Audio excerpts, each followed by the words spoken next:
സുഖമില്ലാതെ കിടക്കുന്ന ഉമ്മാന്റെ കൂടെ ശുശ്രൂഷക്ക് നിൽക്കുകയാണ് ഉവൈസുൽ ഖർനി റളിയല്ലാഹു അൻഹു. മുത്തുനബി സ്വല്ലല്ലാഹു അലൈഹി വസല്ലമ തങ്ങളെ കാണാൻ കഴിയാത്തതിലുള്ള അതിയായ ദുഃഖവും വേദനയും നന്നായിട്ടുണ്ട്. ഒരിക്കൽ തന്റെ ഉമ്മയോട് സമ്മതം ചോദിച്ചു, മദീനയിൽ പോയി ഹബീബിനെ കണ്ടുവരട്ടെ. ഉമ്മ സമയപരിധി നിശ്ചയിച്ചു, സമ്മതം കൊടുത്തു. അങ്ങനെ ആഹ്ലാദപൂർവം മദീനത്തേക്ക് യാത്രയായി. തങ്ങളെ വീട്ടുമുറ്റത്ത് വന്നു ചേർന്നു, കതകിൽ മുട്ടി. ഉള്ളിൽ നിന്ന് ആയിഷ ബീവി റളിയല്ലാഹു അൻഹ. ആരാ? ഖർനിൽ നിന്ന് ഉവൈസാണ്. ഉവൈസുൽ ഖർനി റളിയല്ലാഹു അൻഹു ചോദിച്ചു, തങ്ങളില്ലേ?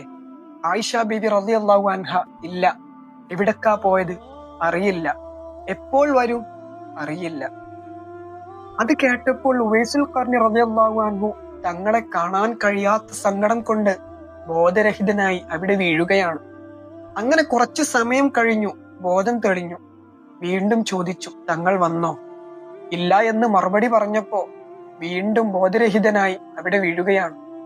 പിന്നെ ബോധം തെളിഞ്ഞു വന്നപ്പോ ഉമ്മ നിശ്ചയിച്ചു തന്ന സമയപരിധി അടുത്തു വരികയും വേദനയോടെ ഉവൈസുൽ ഖർനി റളിയല്ലാഹു അൻഹു തന്റെ വീട്ടിലേക്ക് മടങ്ങുകയാണ്. മദീനയിൽ തങ്ങളെ വീട് വരെ പോയിട്ടും തങ്ങളെ കാണാത്ത വേദന അതികഠിനമായി ഉവൈസുൽ ഖർനി റളിയല്ലാഹു അൻഹുവിന് ഉണ്ടായിരുന്നു. ഇടക്ക് ഖറൻ എന്ന തന്റെ നാട്ടിലെ അങ്ങാടിയിലേക്ക് പോവും. കച്ചവടത്തിന് വന്ന വിദേശികളോട് ചോദിക്കും, നിങ്ങളിൽ ആരെങ്കിലും മദീനക്കാരുണ്ടോ? മദീനക്കാരായ കച്ചവടക്കാർ ഉണ്ടെങ്കിൽ അവർ പറയും, ഞങ്ങൾ മദീനക്കാരാണെന്ന്. കേൾക്കേണ്ട താമസം ആ സ്വഹാബത്തിന് കെട്ടിപ്പിടിക്കും, കൺതടം ചുംബിക്കും. എന്നെ കുറിച്ചൊന്ന് തങ്ങളോട് പറയണേ എന്ന് അവരോട് വസിയത്ത് ചെയ്യും.